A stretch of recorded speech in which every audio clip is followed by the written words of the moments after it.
Hollywood presents... The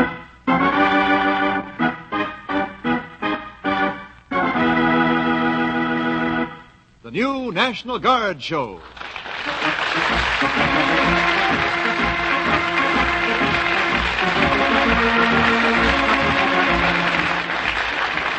Yes, from the cinema capital of the world, we present the new National Guard Show. Here now is your producer, C.P. McGregor. Thank you, Wendell Niles, and a most cordial welcome to you, ladies and gentlemen, as you become our very special audience on the new National Guard Show. In creating this different and sparkling series of dramatic radio productions, it is our intention to combine plays by radio's most skilled writers with the most famous stars in the brilliant galaxy of motion pictures to bring you unforgettable enjoyment. The National Guard, our great citizen army, presents Joan Caulfield in The Doctor's Patient. The curtain rises, and now here's Act One. Francia King, the American heiress, had been in Rome for 2 weeks. At the fashionable Carlotta Drive apartments, there were whispers whenever she appeared on the arm of her nurse. She was so young and lovely. There were speculations, too, why the nurse? And why was elderly Dr. Carter Wilson in constant attendance? Dr. Wilson enters the apartment the morning our story begins, his pace a bit quicker than usual. Good morning, Francia. Carter. Yes, Francia. Well, my dear, how are you this morning? How am I? How do you think I am? I'm sorry, my dear. Oh, I get so tired of constantly being asked how I am, and particularly by you. No, please, Francia. Oh, I mean it. Well, what's happened? Dr. Traveletti returned to Rome yesterday, and I spoke to him this morning. And what did he say? He confirmed my findings and my decision. He says that Zurich is the only place. Well, thank heaven we've come to some sort of a decision. We've been in Rome 2 weeks now doing nothing. No, my dear. You've had a nice rest and... Rest? You call it a rest. Well, I call it 2 weeks of endless waiting for something we already knew. But I'm sure it's been very wise to consult Dr. Traveletti. When do we leave for Zurich? Tonight. I've already arranged accommodations on the train. Oh, I'm glad to be going somewhere. Oh, forgive me, Carter, for talking the way I do. I get so nervous. Of course, my dear. Well, now, will you send Selma in? I want to get out. I want to get some fresh air and sunshine. Yes, my dear, of course. Selma. Come in, Dr. Carter. We leave for Zurich tonight. That's right. And the operation?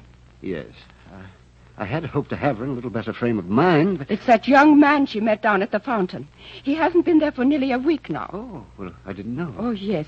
She was very interested in him. She wouldn't tell him. She wouldn't allow him to come and see her. But when he wasn't there, she was... Selma, where in the world are you?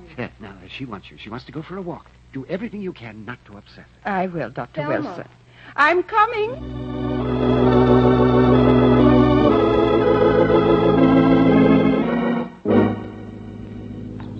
Shall we walk down by the fountain? Oh, yes, let's. It's a lovely day, isn't it? The sun is so bright. It's quite warm. Where are my sunglasses? Here you are. Thank you. Well, here we are at the fountain. Oh, that looks like the young man you spoke to last week. Oh, really? Yes, he's coming over this way. Oh, Selma, run over to the tobacco shop and get me some cigarettes, will you? Why, of course. Hurry up now. I'll be all right. Yes, ma'am. Well, how do you do? Oh, hello. Mind if I sit down? No, of course not. You've been away, haven't you? Yes, matter of fact, I have. I spent a week at the Riviera. Got lots of beach and pretty good tan, don't you think? It's fine. You know, I've missed you. You have? Oh, yes. Even though I only talked to you a few minutes that day. Sometimes a few minutes can be a lifetime. You know, I think you missed me a little, too. Why, I barely know you. I hardly even know your name. But I'll tell you.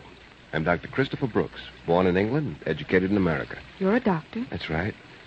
And I was a pretty plain, ordinary sort of person, till I came to Rome a few weeks ago. Then I happened onto that little bookstore up there. I kept coming back to it. I wondered why. You did? Yes. Then I realized why. For of an early morning or late afternoon, I could see you, sitting like a portrait of heaven, here by the fountain. Please. May I not see you? I know I've asked you before. I'm sorry, but Couldn't I stand in for your nurse someday? We could tour Rome. I know it so well. I'm afraid not. You see, There's something troubling you. I want to help you. You must let me help you. May I call tonight? I'm leaving Rome tonight. Oh? Where are you going? To Zurich. Well, that's a coincidence. I have to be in Zurich next week. I'll change my plans and leave on your train tonight. Oh, no, please. Oh, no, where is Selma? Here I am, ma'am. I think we should be getting back, Selma. May I see you home? No, thank you. Well, at any rate, I'll see you on the train. Yes, well, bye. Goodbye.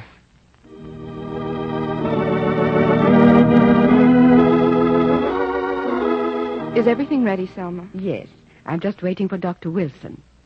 Oh, your young man telephoned. He did. What did he say? He said he had a compartment on our car. He sent you these beautiful flowers. Oh, they're so fragrant. Is that all he said? No. He said for you to be sure to save him a day in Zurich. Oh, how sweet. That he wanted to show you the town. Selma. Yes? Call the train and cancel our reservations. What's this I hear about canceling reservations? You heard me, Carter. I want to cancel those train reservations. But we must be in Zurich. Hire a car. We'll drive. But why? Do as I say and don't ask why. Do as she says, Doctor. Yeah, all right. Oh, Selma. Oh, there, ma'am. There now. You must be strong. Oh, but Selma, it's so hard to feel so much and to see so little.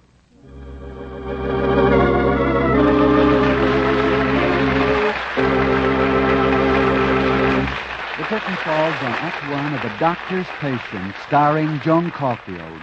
Act 2 in just a moment, but first, this message from our announcer. Here's a report to you on your new National Guard. Over 390,000 men are members of the National Guard. Its more than 5,000 units are located in every state, the District of Columbia, Puerto Rico, Hawaii, and Alaska. This is the largest National Guard in peacetime history. This trained, equipped fighting force of volunteer soldiers and airmen stands as a symbol of America's strength, ready to help preserve the peace. This is your National Guard. And now back to our show.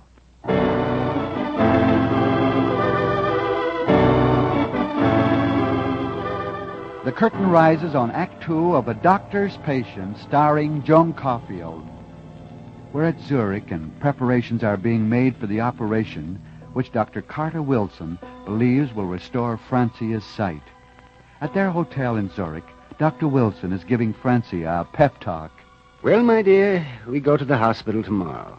I've sent Selma on to Nice.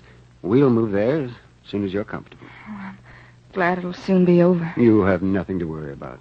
The hospital here is the finest in the world for this work. We've benefited from the best consultation. Everything has been done. I'm really very humble and very grateful. That's fine, my dear.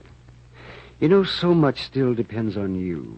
With you thinking right, there's every chance. If I could just believe that. If I could just believe it. You must, my dear. Well, I must run out to the hospital. I'm sending over the doctor who'll supervise the operation, Dr. Christopher Brooks. I wanted you to meet him and talk to him. Did you say Christopher Brooks? Mm-hmm. He's the young English specialist. Oh, no, Carter. No.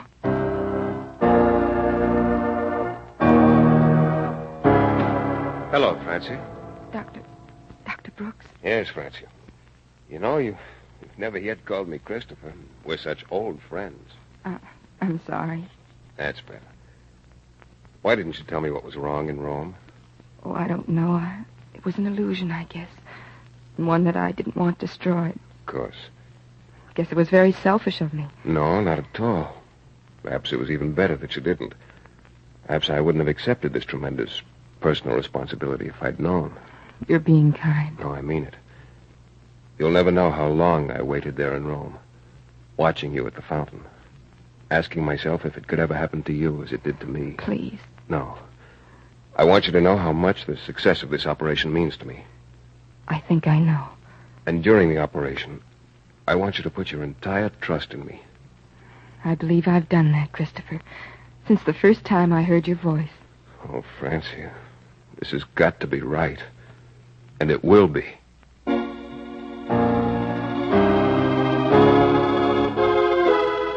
She's well out of it, Carter? Carter? Yes, she's asking for you. Well, can any conclusions be drawn yet? About the operation? Yes. I think it can be said that the operation was unconditionally successful. Oh, really? And a big part of it was our plan. You know, as a doctor of philosophy, Christopher, you became the finest eye surgeon in the world. To Francie. Thank the Lord. How long do you think it'll be necessary to continue this masquerade? Oh, I think a couple of weeks, until she's well over it all. But now she wants to see you. And you tell her how happy we all are about the results. I will. Thank you, Carter. Hello, Francie. Oh, my darling. Quiet now. How do you feel? I feel wonderful. I feel as if I'd shaken off the weight of 1,000 chains. I feel free. I feel right. Carter says the operation was a complete success. I knew it. Oh, I knew it, Christopher. And do you know when? No, my darling. I knew it the moment you stepped in the room, the day before I came to the hospital. I knew it with the nearness of you and what you said to me. Francie, I've done very little. You've done everything. No, Francie. Please. You want to tell me something that I already know. You see, darling, back in Rome, I went to your little bookstore. I found out all about you long before you even spoke to me. Then you knew that I had nothing to do with the actual operation? Yes, I knew. But, darling, hasn't it been a grand illusion for all of us?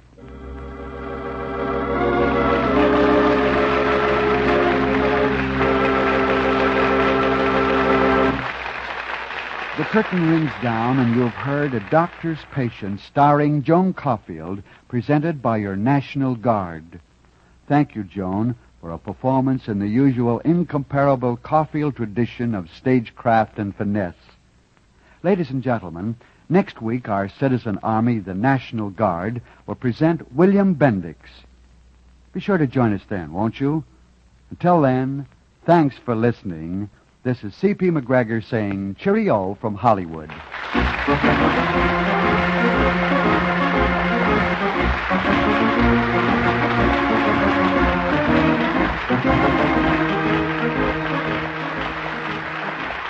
Our star appeared with the courtesy of the Hollywood Coordinating Committee, which arranges for the appearance of all stars in this program. This program is transcribed in Hollywood for release at this time. This is Wendell Niles saying so long, and turning the program over to your local announcer, who will tell you where you can get the full details about your local unit of the National Guard.